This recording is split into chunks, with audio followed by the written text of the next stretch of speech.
Ready, set, hut, hut. As the hills of West Virginia resound with the sounds of Golden Blue football. Almost heaven, West Virginia. Now let's bring on the Mountaineers. Goes around about the 50 to 10 to 5. A touchdown, West Virginia. He did it. He did it. Patrick White. Touchdown, Tavon Austin. But Don Nehlen's Mountaineers enjoy walking in where angels fear to tread. I think you think that these guys are going to fall over dead for you. Well, I got news for you. They're going to punch you right in the mouth. It's Mountaineer pride. Nothing cheap, nothing dirty, but West Virginia football. West Virginia football. We've no doubt tonight they shouldn't have played the old Golden Blue. Not this night. They've done it. They've done it. A perfect season. And the Mountaineers, for the first time in history, undefeated and untied. Don Nehlen and his Mountaineers, for the second time, have finished a regular season with an unblemished mark. Ain't no stopping the Golden Blue.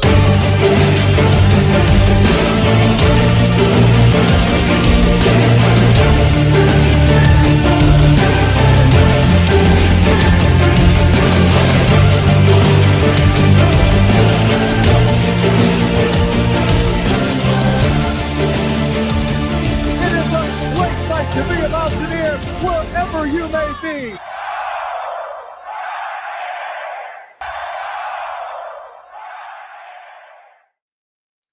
What's going on, Mountaineer Nation? Welcome back into another live stream here on the Country Roads webcast, December 20th edition.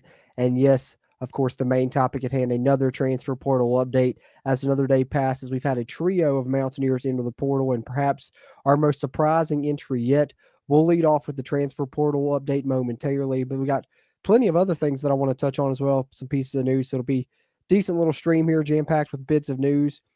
Some involving coaching search and things like that, but mainly, of course, we're going to get into the transfer portal update. So that's what we'll lead off with. But if you're in here live or if you're watching this on a playback, just be sure to hit that thumbs up button while you're in here. Giving us a like really helps a ton with the YouTube algorithm, helps this get pushed out to more Mountaineer Nation. And of course, if you're a WVU football fan and you want to follow this roster as it builds, as more transfers out, as more transfers come in, we'll be covering it here on the CRW. So be sure to hit that subscribe button where you'll get all this content directly to your feed. And if you want to support us monthly, you can do that. Helps keep the mics recording, the cameras rolling here by becoming a channel member, where you'll get player grades videos, snap counts, injury reports, depth chart projections, game rewatch, commentaries, film reviews, all kinds of good stuff there. And we appreciate that support if you're able to do it. But like I said, the fast, easy, and free way is just hit that thumbs up button and subscribe to the channel if you haven't already. That helps support us there a lot. But let's lead off here with the transfer portal update with no further ado. December 20th edition here. And it's another trio have entered throughout the day. Like I said, doing this at 6 p.m. on December 20th. So who knows? In the next couple hours, maybe we could hear more news as fast as it's been coming out. That's why I've been trying to do one of these. Seemingly thus far, it's been every evening.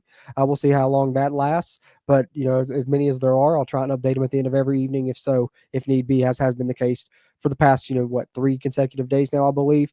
So let's start off with the most surprising one. Let's not bury the lead here, I think, because the one that probably not a lot of people saw coming. I certainly didn't. I know when I was talking about the transfer portal with people, and obviously people would bring up, Hudson being one they wanted to keep. And, my first thought, he's not going anywhere. He's a West Virginia guy. And apparently, today's day and age, West Virginia guy or not, it doesn't matter. You can go into the transfer portal. You can see what your value is. And that's what a lot of guys choose to do. And that's what Hudson Clement has chosen to do. As you see here, reported by On3 Sports, Pete Nakos, West Virginia wide receiver Hudson Clement has entered the transfer portal, had 51 catches for 741 and 5 touchdowns this year, and obviously just coming off a huge game in the bowl game. He's probably going to get some offers. We'll see what happens. I know that I've seen some people floating around on Twitter, rumors of SEC interest with Hudson Clement. We'll see. I've also seen some people say he's just testing to see what his value is, and he may still come back to WVU. And that, of course, is something you always got to throw in here when we're talking about these updates with the transfer portal. Is just because someone enters doesn't necessarily mean they're gone. As I've said, with it being a coaching change, it's more likely that they are. But being a West Virginia guy and someone that I'm sure Rich Rob would like to have, Hudson Clement's probably still going to have that door open for him to potentially return, as do any of these that would like to probably. But we'll see what happens. Hudson Clement definitely is one we would hope to see maybe come back to WVU still yet. But for now, has entered his name into the transfer portal. So don't want to bury the lead. We'll start off with that one. But then in addition to him, we've had a couple others, one being a defensive player that, of course, didn't play this season, but he was one of the higher ranked commits in the previous recruiting class. And a lot of people would thought, would be a player down the future for the West Virginia defense. And that was edge player Obina Onwuka, was kind of recruited to be, a bandit / spur in this previous scheme. But he's decided to enter the transfer portal as Skylar Callahan shared that and reported on it there on social media.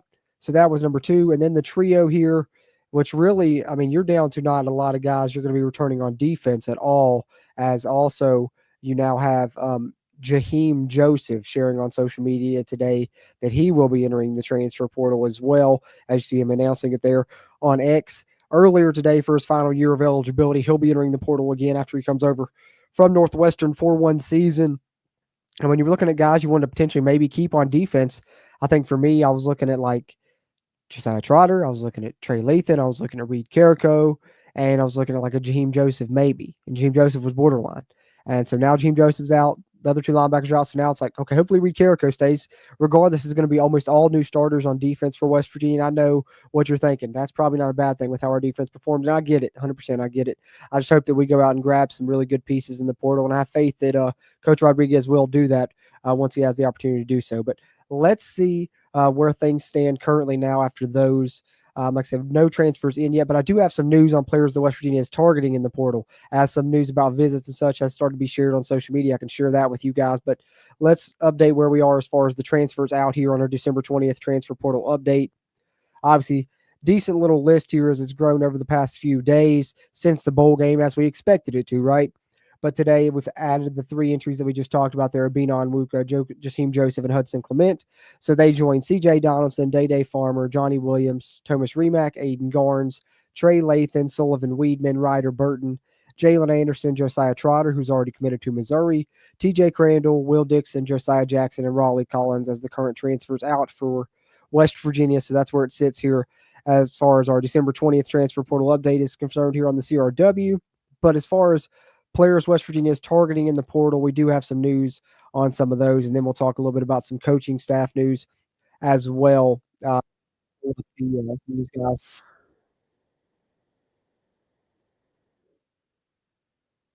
Reporting on this on social media, shout out to him. He says West Virginia has offered Chattanooga safety Jordan Walker, who had 37 tackles, 3 TDUs, 1.5 PFLs, and 6 names last in this past year here in 2024. So we've offered Jordan Walker from Chattanooga a safety. It would be his final year of eligibility. Then we also have offered a cornerback, I believe it was from Washington State, if I'm not mistaken. Yes, Stephen Hall, a cornerback from Washington State who had 45 tackles, 3 pass breakups, 2.5 TFLs, and an interception this season. So pretty good standout season for him in Washington State this year. So that would be, maybe one to watch there. Stephen Hall from Washington State has received an offer from the Mountaineers. And then some updates on some guys who are visiting. Their transfer players. So obviously already trying to work on this a little bit. Jeff Cobb sharing this one on social media. Transfer offers who plans to visit. Cornerback Fred Davis from Jacksonville State. Cornerback Jameer Latimer, also from Jacksonville State. Of course, both those Jackson State players maybe potentially could follow Coach Rodriguez.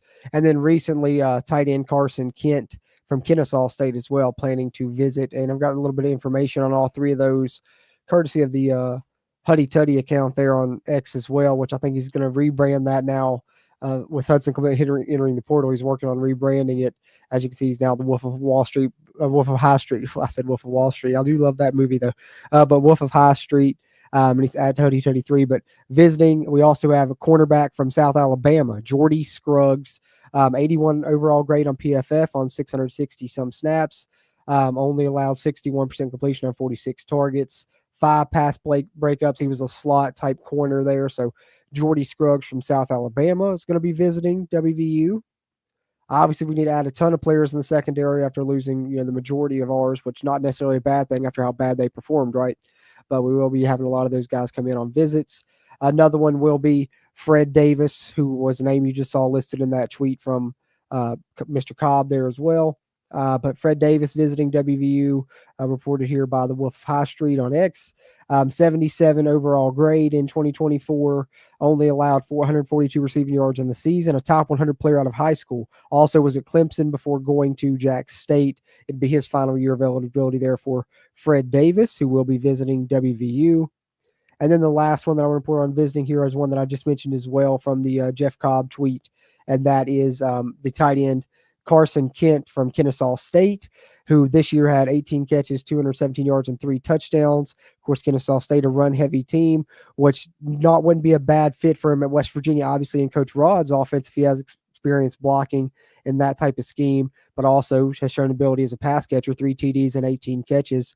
So 2 years of eligibility remaining.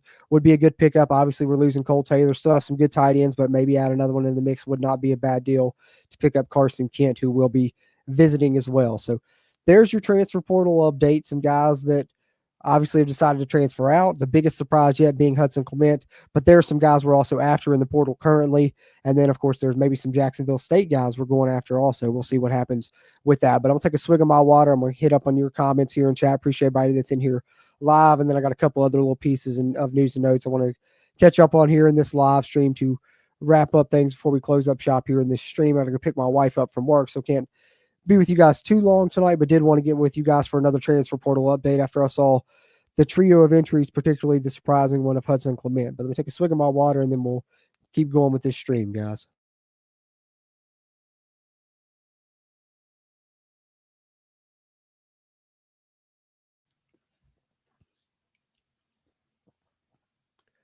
Bob Poole, appreciate you. He said Big Ten brought packed cupcakes. Half of Big Ten does not have a winning record, but committee says they have 3 of the top 6. Committee is a fraud. No strength of schedule used. SEC must leave the college football playoff, SEC championship playoff, NIL dollars. Hey, man, I think that they're doing all they can to make it the SEC Big Ten Invitational. I get you. I understand the frustration, Bob Poole. Appreciate you comment there in the chat, man. I get it. Gary Ratchford, appreciate you as well, says college football becoming too much. He loves WV football, but this is crazy.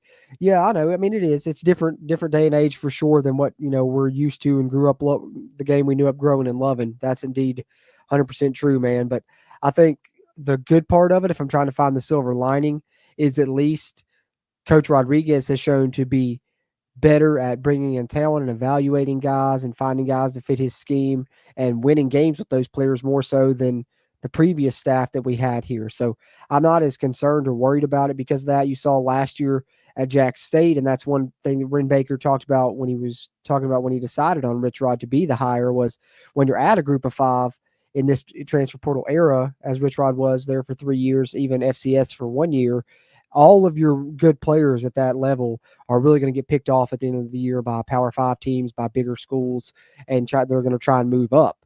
So he really had to deal with roster turnover year after year. So it's something that he's used to. Last year at Jacksonville State, he brought in 60 players, and they still managed to win a conference championship. So I think we got a good guy in charge to, be able to get the right roster for his scheme and to be able to win football games still yet. So I have faith in Coach Rod to be able to do that. But it's a lot different day and age now with this transfer portal era. And I think with the coaching change going on, we're going to see a lot of movement. And like I said, I told you guys before, my prediction was at least, 30 or 40 new players on the roster. And I think that's definitely holding true with the entries that we've seen thus far. We'll have some guys we'll add now, and we'll add even more after the spring, in that spring window as well. So, be on the lookout for that still yet. Kenny must have just hopped in and missed the early part there. We went over about 5-6 guys that West Virginia's offered and 3 or 4 guys that are visiting. So, once we get done, go back on the playback and check that out if you missed it, Kenny. But we got a tight end from Kennesaw State. We got some Jacksonville State defensive backs. We got a defensive back from Washington State and a couple others that we are targeting currently. And we're going to be targeting more once we get this staff in place, which I think we'll hear news on in the coming days. I think if you guys heard, Rich Rod was on Talk Line this morning with Hoppy Kirchwell talking a bit about that, saying, he kind of has got a lot of guys in place after Jacksonville State's bowl game today and after some bowl games, over the next couple of days, he's going to start, announcing that staff. And then I think you'll see us target even more for sure. So we'll see what happens. But speaking of clips in regards to that, and, you're talking about our current roster, a lot of people have wondered what players fit with Rich Rod, what players don't. Not necessarily every player that leaves is because they don't feel like they fit with Rich Rod. Some players, like I said, they just want to test their value in today's day and age. That's something that's kind of common. But I think some people have been curious about the quarterbacks, what quarterbacks fit, what quarterbacks don't. And I think you saw, Ryder Burton hit the portal, and I think he was the only quarterback really that I think was not necessarily a fit for the Rich Rod scheme. He's more of a prototypical passing quarterback, a drop back passer style. He could run a little bit, but not like the other guys. And I think we have proof that Rich Rod really likes some guys on our roster. He probably doesn't know too much about Scotty Fox yet, but he does mention two guys on the roster that he likes a lot. And I think obviously reading the tea leaves, those two guys would have to be Nico Marchiol and Khalil Wilkins, who we've talked about. Khalil Wilkins' stock has gone up since Rich Rod has been the hire in the Rich Rod offense. And for proof of that, we can hear comments here from Rich Rod himself as he spoke to Greg Hunter a little bit. These are from Sportsline. He spoke to Greg Hunter a little bit prior to the Frisco Bowl, and he talked a little bit about this, and these are his thoughts on the West Virginia quarterbacks.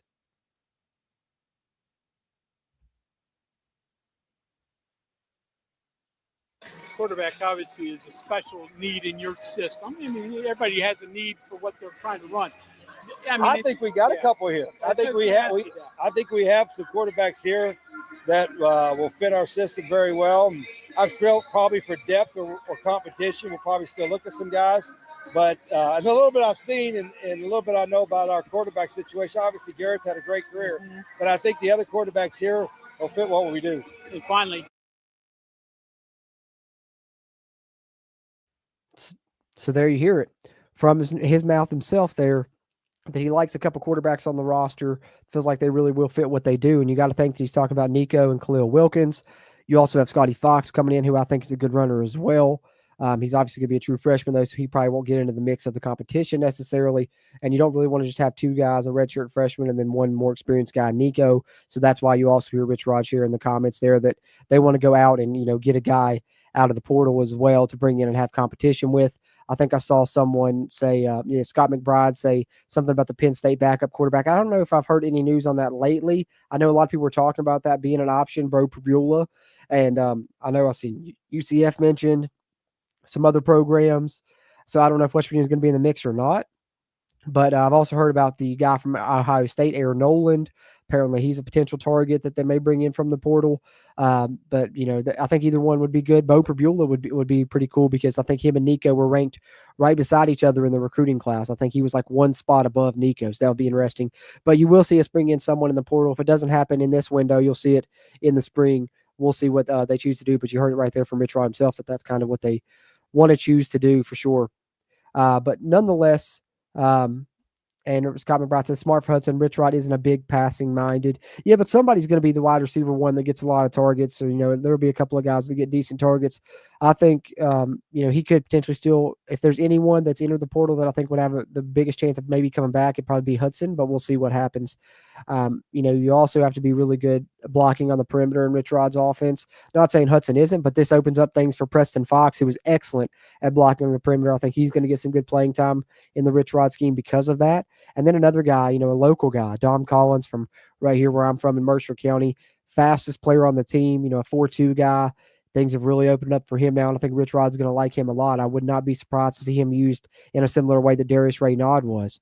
But Hudson's probably going to get some suitors for sure, and he's very talented. We'll see what he chooses to do. But I do understand what you're saying there, Scott, because Rich Rod, obviously, not a pass-heavy scheme by any means. We're going to run it more than we even were, the past couple of years here under Neil Brown for sure. But as Gary Ratchford says, trust in Rod and Wren, and I fully do both those things. Hey, channel member Shaq here, hopping in. Hey, fashionably late, but that's all good, man. Appreciate you, Shaq. That's what the playback's for. Once I wrap up, you can go back and catch what you missed. Just a little transfer portal update there. Some guys West Virginia's targeting, some guys that are visiting, and, of course, updating the guys that have entered the portal today. But, hey, if you guys want to be like Shaq and have that nice WVU football beside your name there, that nice WVU football helmet there beside your name in the chat, you also have access to custom emojis. You get player grades videos, snap counts, game rewatch commentaries, film reviews, all that good stuff. If you become a channel member here and support us monthly, we really appreciate that. But like I said, another fast, easy, and free way is just hit the like button while you're in here and be sure to subscribe to the channel if you haven't already. It's all good, guys. Hey, Thoughts and Mutters says, people forget that the Rich Rod system can adapt to whether a QB is better as a runner or a passer. And Marchiol runs well enough. Indeed, 100% agree with that. You've seen him have success in multiple ways. I mean, originally the system was, like a passing system until he got to Tulane and Clemson and changed it a little bit. Then it kind of became the system that we know it as today. But he's really good at adapting to his pieces. That's one good thing Rich Rod has always done a good job of. I 100% agree with that. And he also talked about in one of his interviews that having a guy who's a willing runner. You look at the guy who was at Jacksonville State, and I think you could kind of see some similarities to his playing style and Nico Marchio's playing style. Nico's probably a good bit better of a passer than he is, but he's mentioned that quarterback Huff at Jacksonville State wasn't really a fast guy. He was just a willing runner. He runs like a 4.8. 40, so not terribly fast, and that's probably similar to Nico. Nico may even be more quicker than that. And that quarterback this year at Jack State ran for 1,200 yards and threw for 2,100. Over 20 some touchdowns combined. So really you can do a lot in a Rich Rod offense with the quarterbacks that you have, and I think that he really is a fan of Nico from just judging by some of the comments that he's made, the ones that I shared there from Sportsline, and just the way that they were kind of talking before the game as well, just kind of looking at body language and stuff. I think he likes Nico. I think he obviously just wants to bring in some other guys to add depth and add competition, but I would not be surprised at all if Nico's still the guy next year. I like Nico, and I think it seems like Rich Rod likes Nico, and he can work in this offense. I would agree for sure. Oh man, I wish it was. It's not okay golf. If they bring back the glossy helmets, we need a gold version. You guys know me and my gold. Gotta love it. Gotta love it. Yeah, Eric, he does pass the ball deep some. Like we were talking about there, he molds his offense around the pieces that he has, and when he's got receivers, he can go out and do it. I thought that was you, Forrest. Thoughts and Mutters is WVU football going deep on one of his other accounts. You guys be sure check out WVU football going deep. That's funny. Just before I started the stream, I just watched your video you just put out a little bit ago. Actually, that's good stuff. You guys be sure to check out WVU football going deep as well for some Mountaineer football content for sure. But appreciate you guys. The other thing that I want to share is a couple of interesting pieces as far as what may affect the coaching search. Right? Last night we had a chance to report on. What we now know of who's staying and who's going. Obviously, just Blaine Stewart staying. Sounds like there's other reports that Mike Joseph may be staying as well. I think someone said it was Ear Sports that was reporting that. But today, obviously, Jacksonville State played their bowl game, and we knew that we would know some news after that, probably maybe about some of their coaches. And I think whether it's late tonight or whether it's tomorrow or over the coming days, we'll start to hear about some of the guys that may come from Jacksonville State now that their bowl game is completed. They played earlier today. But also, we had this news come out that the Auburn defensive back and co-defensive coordinator Charles Kelly is probably going to take the Jacksonville State head coaching job. This is reported on the Auburn side of things here. Auburn on 3 there, as you can see here on social media. Justin Hokanson being the one that shared this. But that means that Rod Smith, who was the interim coach there, not going to get that job. So now it's more likely that he may follow Coach Rodriguez and come over to WVU. Now, it does not mean that that's 100% certainty either.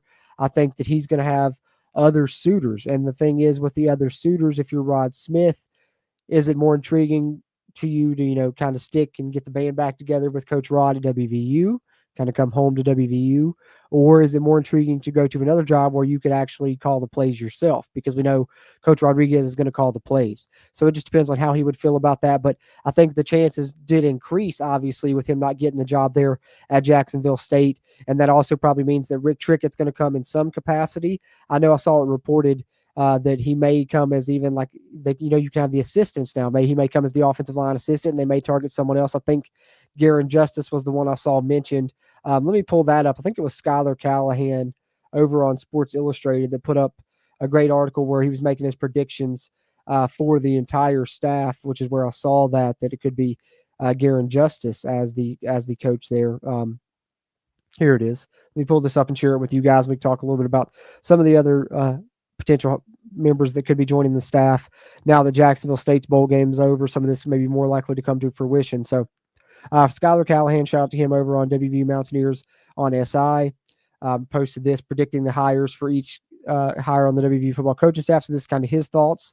But he predicts that Travis Trickett could potentially be the quarterback's coach at WVU, which I think is interesting. Probably that means that maybe he was thinking Rod Smith wouldn't be coming and you get Travis Trickett instead and kind of to fill in that role.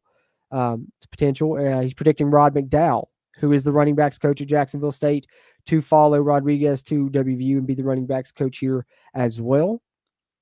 He mentions, I think, Tony Dews, who was previously at WVU a couple of different times, once with Rodriguez and I think once with Holgerson, could be another option there as well.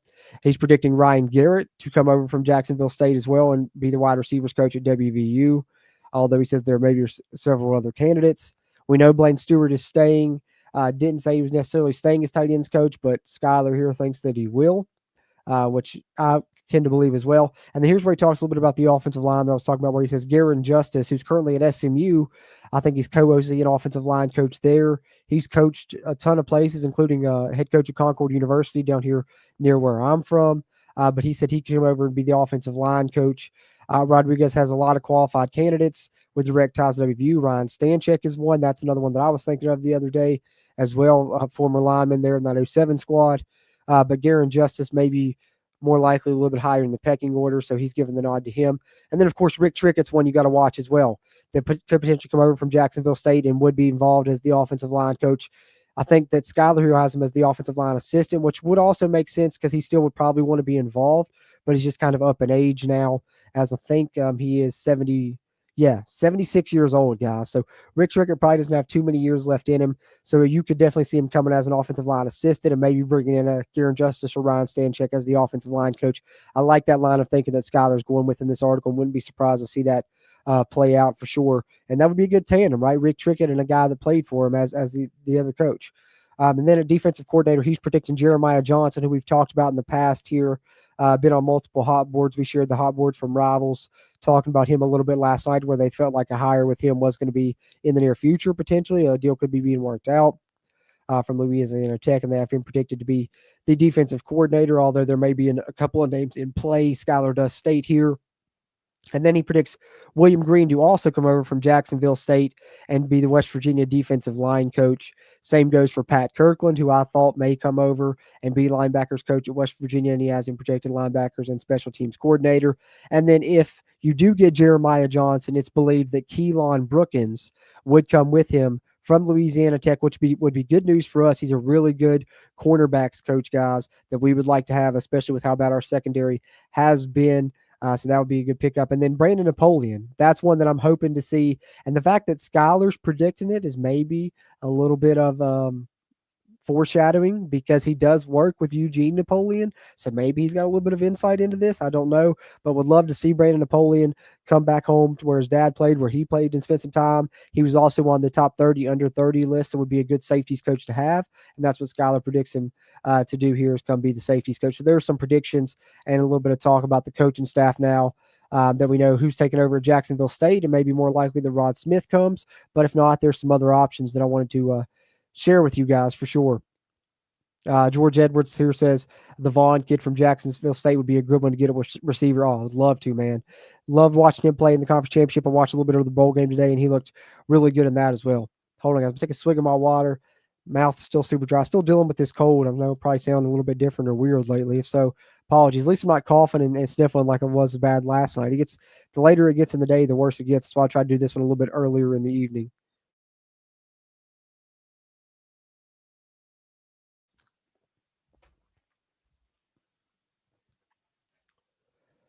Yeah, I agree with this. I think that's one thing that I put on. I think I put on social media a couple of days ago that I felt like his stock really rose with Rich Rod being the guy, the hire. You know, he fits that system, like you said there, one read and go, and probably a little bit more explosive of a runner than Nico, I would say. I mean, we heard Neil Brown mentioned at one point this year that he could really run, so I think that's a positive. And then also, just if you want to get nostalgic about it, left-handed redshirt freshman quarterback that can, run pretty good. Where have I heard that before, right? That's just, a little bit of tongue in cheek there, but I do think that he could push potentially as well for us. I do agree with that for sure. Jared Houghton said his dad coached at Concord. You lived in Athens for that's pretty cool, man. That's awesome. I've always lived my parents lived in Athens for a brief period. I've always kind of lived in the Princeton area. I went to school in Bluefield, though. I went to Bluefield High School, is where I graduated from back in the day. But then I spent some time in North Carolina. I spent some time in Florida, but back in Princeton now as well. But yeah, that's what I got. And then the last thing, guys, I'll wrap up here before too much longer.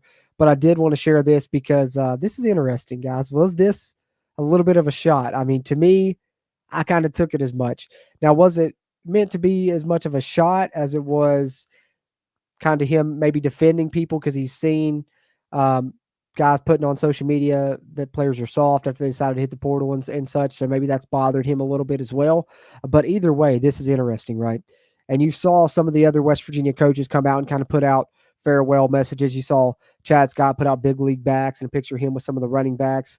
But Matt Moore put this one out today just a little bit before we went live, and it's kind of interesting because listen to what he says, guys. And obviously one part of it here towards the end is going to stand out. But he says, struggling to find the words to express my gratitude to all of the guys I had the pleasure to coach here at West Virginia. Thank you for always being the same guy and coming to work every day. 6 years, 3 freshman All-Americans, 2 top-round draft picks, 2 on the way, 2 All-Americans, multiple All-Conference players. I would call that a hard edge. Love you guys. Hashtag OLB, which I believe is Offensive Line Brotherhood, if I'm not mistaken. But there, and of course, the picture of the coaches and his assistant, Jens Danielson, and some of the offensive linemen there. But obviously, the part that stands out, I would call that a hard edge. Now, you can take that a few ways. Like I said, is he defending people because he's seen guys being called soft and saying they don't have a hard edge because they're leaving? Or is it a shot because he's a little salty he didn't get retained on the staff? And you guys have heard me. I think Matt Moore's a good offensive line coach. I think when you look back, I even did a little mini documentary video you can find on the channel. I did it before the season started this year, talking about the job he did because this program struggled so bad and in what terrible place they were in 2019, hardly being able to rush for 100 yards in a game, hardly ever, to where they were, 2023 and this season. He'd really done a good job building that offensive line, being the reason they were able to do that and be one of the better rushing offenses in the country the past couple of years. They even were this year, despite the fact that they didn't win as many games and the rushing offense wasn't as successful or as explosive. So I do think Matt Moore's a good coach. But I think that there's obviously something that I've been talking about it is a different culture. It is a paradigm shift. And obviously Coach Rod, if he doesn't feel like it's the same mindset, same line of thinking, it's just not going to work out. And maybe he took that personally because he felt like maybe it means that he feels like he being called that he's not hard edge. So maybe that's why he's saying that as well. There's plenty of ways to take this, but definitely interesting and just something I had to share with you guys. But what do you guys think there? What do you guys think about those comments? Was it a parting shot from Matt Moore? I don't know. It could have potentially been. Eric Flower says, what's up with the B-ball game on Sunday at 2? Good question. It's kind of weird, isn't it? Different than usual, but hopefully we can do a live stream before that and kind of talk about that game a little bit going into it. Sounds like no Tucker DeVries for that one. He'll remain out for a while there for sure. I am too, Kenny. He says, so glad WVU's on the upswing about time. I'm glad too, man. Eric Flower says he's guessing he may be a little salty. Yeah, you could definitely kind of take it that way, right? You could take it that way, but definitely had to share it. Let me just check social media one time, make sure nothing's breaking while we've been on here, guys, because that's how fast this transfer portal news and other news has been coming out. So let me make sure real quick before we wrap up the live stream here. Like I said, just wanted to mainly come with you guys and, give you guys another transfer portal update, which have been pretty much every evening. And if these entries continue or if players end up coming to WVU, they may continue to have these live streams every evening, or at least the transfer portal update pre-recorded, one of the two. Try and get it out to you every day or every other day throughout this process. You'll probably be seeing my face a lot moving forward as we build the staff and build the roster, but I'll try and keep you guys up to date on the roster as it builds and the staff as it builds throughout this all season. But I don't see any other news that's broken in the meantime and in between time. So I think we're good right now, guys, but that's pretty much all we had. Just to recap in case people jumped in late, like I said, be sure go back and catch what you missed on the playback if you hadn't, and hit the like button whether you're watching live or on that playback. But Hudson Clement, Jaheim Joseph, Abinon Wuka hit the transfer portal. That's kind of our update. And then several players West Virginia is targeting there. A few defensive backs from Jacksonville State, a tight end from Kennesaw State. He'll be visiting. One of the defensive backs from Jacksonville State will be visiting. They've also offered a cornerback from Washington State. A couple others there you can see if you go back and rewatch there. But just a little update there at the end for sure. Blake Green says, grass isn't always greener. Hope it works out for Huddy, though. So do I, man. So do I. I hope he has success wherever he ends up. And like I said, I'd say that door is still potentially open. If it's open for anyone that's entered, it's still open for Huddy. Always got to say that in these transfer portal updates, that the potential to return is always there. But I appreciate you, Blake Green. Always good to talk with you, man. And Eric, I think I might be off on Sunday. If I am, and if I'm feeling up to it, I might do it. I've never done a live for the B-ball game, but I might try to. We'll see what happens. We'll see how it goes. Thoughts of Mutters. Force says, I suspect Moore has heard some of the crap fans have been spouting about softer players that haven't worked hard, even saying Joseph makes them soft. Also, don't know if Rich Rod said anything to Moore. Yeah, that's good. We'll never know, that last part. Unfortunately, we'll never get there the answer to that one. But I kind of took it that way as well, because it has been like a lot of guys on social media calling players out for soft. And I don't agree with the stuff they're saying about Mike Joseph either, man. And especially if it sounds like Rich Rod's deciding to retain him. I think that speaks volumes, because that's 4 different coaching staffs he would have been here through. So, you're not soft if you're doing that, I don't think, for sure. So I do believe Parker Whiteman will come as well, with Rich Rod being a West Virginia native. So he may have a co-deal. We'll see what happens there moving forward. But we'll learn more about that support staff and more about the main staff here in the next few days. And as we learn more about it, as soon as it happens and as soon as I can get back with you guys, I'll do a live stream and talk about that, or I'll be back with another transfer portal update in the near future. Sure, we'll be having plenty, and they won't all be about transfers out like this one. Like I said, the transfers in will be coming soon, as we've talked about some guys that we're targeting here on this stream, guys. But that's pretty much all I've got for this one. Really appreciate you guys tuning in. As always, I'm Jordan Cruz, and until next time, let's go Mountaineers.